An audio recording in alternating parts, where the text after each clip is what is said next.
Welcome to Cheques and Balances. I'm Michael Vincent, this is James Blair, and this is Hayley Robertson. And this week, 5 steps to becoming financially literate.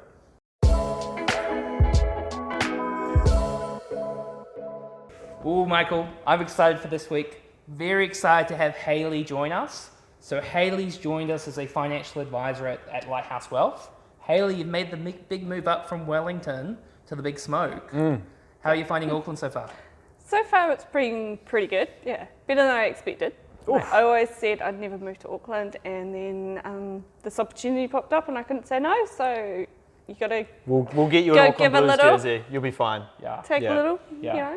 Couldn't say no to this face. Yeah. So I thought it would be a really good opportunity to have Hayley on the podcast as a financial advisor experiencing the Wellington market and talking to clients. We started talking to Hayley about, well, Hayley, what would you be interested in talking about? We've actually got Hayley on the podcast for 3 episodes. Yep. So watch those over the next few weeks. But the first one I said, Hayley, what do you reckon would be a good topic to talk about? And Hayley has said top 5 tips to becoming financially literate. Yep. And I thought that is a great topic. So we're going to work through these one at a time. Michael and I will add a little bit as we go. Yep. But Hayley, Yes. top 5 tips. What's your number 1 tip to becoming financially literate for people to take control of their financial future? budget. You know, you guys spoke about it not long ago in your podcast. Know what you're spending, don't spend more than you earn. You know, just that basic understanding of where your money actually goes. Yeah, but that's not very fun. What about investing everything into Bitcoin, throwing it all up against the wall and just seeing what sticks? So what happens tomorrow when you go, I need $5 to buy a coffee, and you've put all your money in Bitcoin? I come running to James, he knows that, yeah. I pay for the coffee. So Yeah. that's how the relationship works. So Hayley, I've spoken about how I like to set up budgets, but as we've spoken about, there is a million different ways to set up a budget. Yeah. If somebody comes to you and goes, I've never had a budget before, I'm not very good at managing my money, how do you get them to kind of start from scratch? What's the plan? Yeah. Pay for that roof over your head first. No matter what you do, whatever comes in, that roof over your head needs to be paid. Yep. Then next up is obviously food in your cupboard. Once you've done those, and you can factor off a little bit for your everyday bills, power and that, start looking at the more fluffy expenses, the ones you don't mind going again, you grab a coffee, you know, your gym membership. They're not necessary, but you know, they're stuff that improves your lifestyle, improves your health. And just understanding where you're putting that and factoring in, okay, I can't afford a Les Mills gym membership, but I might be able to afford a City Fitness gym membership. Yep. You know, just check out your options. What's going to happen to our F45 memberships? I don't know, mate, yeah. Yeah. I feel like this is a food pyramid and I've got it upside down. Yeah, but we're getting those gains, right? We are getting ready for summer. Yeah. So what about, Hayley, with, because obviously you spoke about keeping the lights on, having a bit of fun. How do you help people with the kind of plan, working towards their future goals? Yeah, so it's just having a bucket approach. So you have a bucket for, say, your family holiday. You really want to go all together overseas in a few years. So you have that bucket and you can save towards that. Then you have a bucket that might be, you know, upgrading the home, or a bucket for retirement. But you have all those little buckets where you can drop some money in and slowly build up some wealth. And eventually you get there, and with a bit of other things that happen in the financial world we'll get to, it happens a lot sooner than you can expect with a little bit less stress. Yeah. One of my favorite sayings at the moment is get rich slowly. And that's about taking small, consistent steps over a long period of time to build your wealth. And managing the budget, which we've spoken about in the past, is really about saying, is about taking small, consistent steps and growing your wealth, creating passive income over time. Yeah. So that's tip number 1, Hayley. Yep. What's tip number 2 for becoming financially literate? Understanding debt and the impact it has on wealth. Is it good? Is it bad? You know, there's so many forms of debt out there. We all hear of these payday lenders on the radio going, we'll spot you until your next paycheck comes in. You know, what's it actually doing to your long-term wealth? Jumping into those things is, some forms of debt might be considered good. Yeah. You'd know, your mortgage. Don't come to me looking for good debt. I'm all bad debt. No, that is a really good point, right? And we have talked about that before, is really, you know, not all debt is bad. Some debts are good. How you manage the debt is very important as well. So if I'm looking at those different types of debt, Hayley, what should I be looking at? Is there any key points I should be looking at with those debt? Is it interest rates? Is it terms? Is it the structure? What would you sort of recommend? Yeah, so definitely structure and interest rates. Like as soon as you hit those payday lenders, you're getting double-digit interest rates, and then if you don't pay on time, you get these massive penalties, and your interest rate goes up more on some of them, and it's just a cobweb of mess, you might as well say, at those. But I do know people say student loans, they're a good form of debt because a student loan helps you get to that stage where you can afford to have a mortgage, as long as you're sensible and don't just go and tick it up to the moon, you know. But and I think that's a really important point there. The underlying fundamental of that good debt versus bad debt really comes down to, are you growing your wealth out of that? You could make the case of a student loan, you're growing your wealth out. Your future earnings potential is going to get better. A house, something like that, chances are you're probably going to grow your wealth. A 96 Honda Civic, James, it's only a depreciating asset. For those who are like, what's up with this 96 Honda Civic that keeps getting dropped? I drove a 1990 Honda Civic for at least 5 years. Owned 2 houses before I got rid of it, and still really didn't want to get rid of it, but the ants in the summer were just causing too many. It also didn't work properly, but anyway, we'll gloss over that. Too many problems. But I think the budget as tip one, and then understanding debt roll really nicely into each other. So those short-term debts, credit cards, like Afterpay. I mean, I'm not going to go down this rabbit hole again, Mike. You'll work me all up. But the key with all of these is going, if you manage your budget, you won't be as dependent on the short-term debt, right? You'll have an emergency fund. One really interesting thing I find, though, as well, is the amount of people who are still scared of good debt. So whether it's starting a business so that it makes sense, or investment property debt. Investment property debt in particular, Mike. What about the way people treat like their own personal home loan and investment property debt? Do you see like some people struggle to split the difference?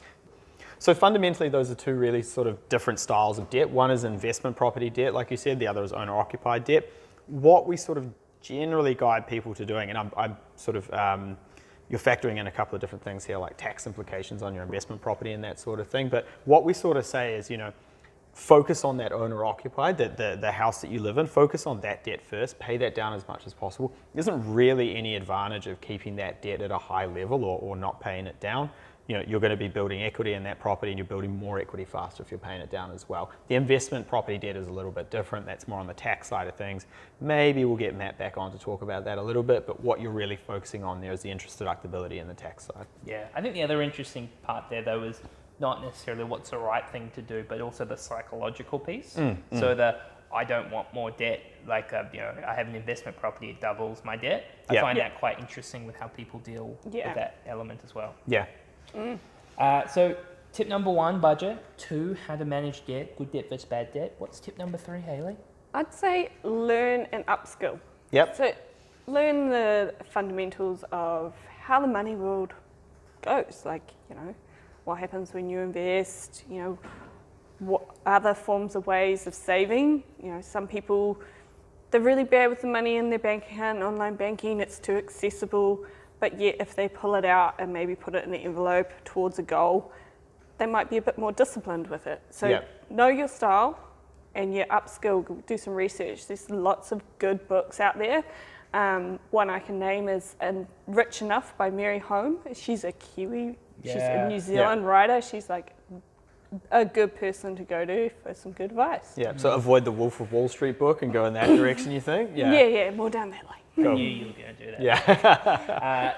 Well, I mean, even the title alone around Rich Enough, without reading the book, knowing kind of where that's going around, working towards your goals around just building wealth upon wealth. So, I mean, if you think about this podcast, right? This podcast and this video series is designed purely around education. So helping people empower themselves and kind of take tips and go, how do I apply this to my own situation?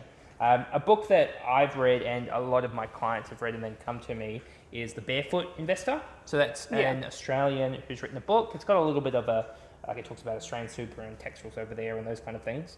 But talking about fees and how to manage your money and different investment strategies and paying off your mortgage and how much you need in retirement, all of those things, that's another really good book as well. But it's like anything in life, right? Knowledge is power. And you want to be making sure that money is a pretty important part, that you understand some fundamentals around how it works so you get what you want out of life. You got any good books or podcasts, or how do you keep up to date with the markets? I listen to a lot of podcasts. So I listen to a lot of Bloomberg podcasts, The Economist, these sorts of things. Those are on more of a macro level though. If you want to get down to the micro level side of things, this podcast is probably quite good because we're quite detailed about these things. Nice plug, mate. People watching our podcast to watch our podcast. yeah. Viewers through the roof. But the flip side of that, like, there's a ton of different books out there. I'd be remiss if I didn't recommend the one that everyone's is Rich Dad Poor Dad, right? That's a bit of a classic. But yeah, I think it just depends what level what you want to learn at. But you can find specifics if you do pick up an interest in something, right? And that's what I would probably encourage is if you are learning about finance and the financial world and the goings on, and you find something you like, there's a rabbit hole, a podcast, a book, or something that you can fall down and try and get a little bit more knowledge in that, because as you learn, as you are more interested in it, you're going to learn about all the externalities around that, and you're going to be able to manage your money better and do those sorts of things. So Hayley, what's tip number 4? It's probably the most important. Have an emergency fund. So there's no point, having the budget down packed, understanding your debt, when if tomorrow you go see the dentist for a routine checkup and he goes, oh, you need a crown, and that's going to be $1,600. And you're like, where am I going to get this from? If you have an emergency fund that's about 3 to 6 months worth of expenses, and he says that, you're like, I've got a backup plan.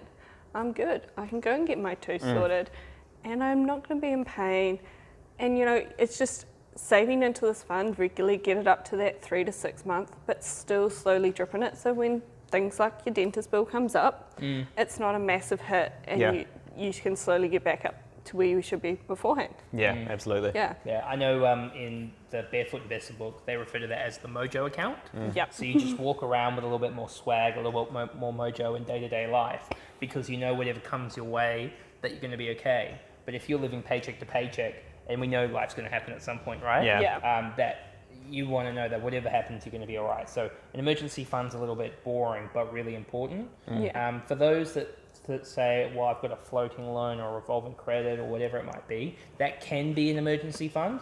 My counter to that would be the floating loan is going to have probably multiple purposes. So it's quite good to have, it's probably $10,000, $20,000 we're talking about. It doesn't need to be earning you money. That's not the purpose behind it. It's about going, I break glass here if something goes wrong. Definitely. Cool. And then, so what's tip number 5? Earn while you sleep. Find another way to bring in an income stream. Your rental property that's got a rent, that's another income stream.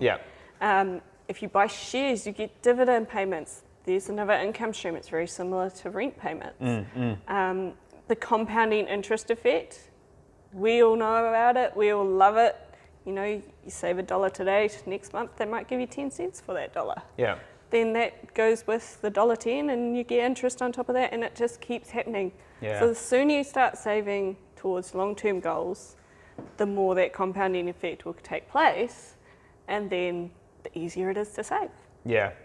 And it is that time, right? The earlier you start these things, the better off you are. It's funny, I remember I was on holiday with a friend once, and he owns he had a restaurant in Takapuna.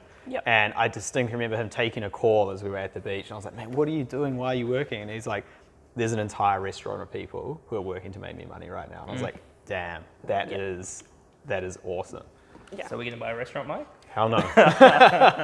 What will your side hustle be? That was very stressed, But a really good point around, one of the big things is, I love it when we have clients where it's their first job. Time is your biggest asset by far. That's when compounding interest really makes a difference. I know there's some stats around if you invest from like 20 to 40 and then leave it 25 years. For somebody who starts at 40 and contributes for 20 years, they have to contribute 4 times as much because of just how the interest growing over that period and the balances. So that's a really good point. Whatever it might be, whether your KiwiSaver is growing, you've got a managed fund, you've got an investment property, you've got a business.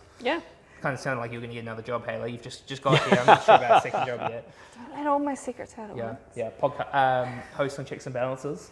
Don't you look at me. Yeah. Hey, I mean, it's good for you, you've got to keep yourself on your toes. All right, mate. Great. So, Yeah. Hayley, thank you very much for sharing those 5 tips. Yeah. Remember that these are all points to get you started on your journey around financial literacy and taking control of your future. Just before we wrap up this podcast, we've got quite an exciting announcement. You'll see on the YouTube page, if you're watching this on Spotify or on iTunes, that we're just about to launch a new series called Money Bites. Money Bites is 2-minute episodes where we're going to talk about what is inflation, what is LVR, what does a look-through company mean, what is compounding interest. Yep. So 2-minute clips explaining those concepts so you can really go, maybe if you've been told some jargon, you're not sure what it means, we're going to tackle them there. Yeah, when the bank manager starts talking to you about compounding interest and you have no idea what he's talking about, it's a good place to start. Yeah. Yeah. So if you've got any ideas that you'd like us to, you've heard some jargon, you're like, well, what does that mean? Tell us, Mike and I will Google it, and then we'll talk about it for 2 minutes. But please make sure to give us a like on this video if you're watching it, give us a review, and also subscribe, because it really does help us get the message out there and help spread the financial literacy and empowering Kiwis to take control of their financial future. So we'll see you next week.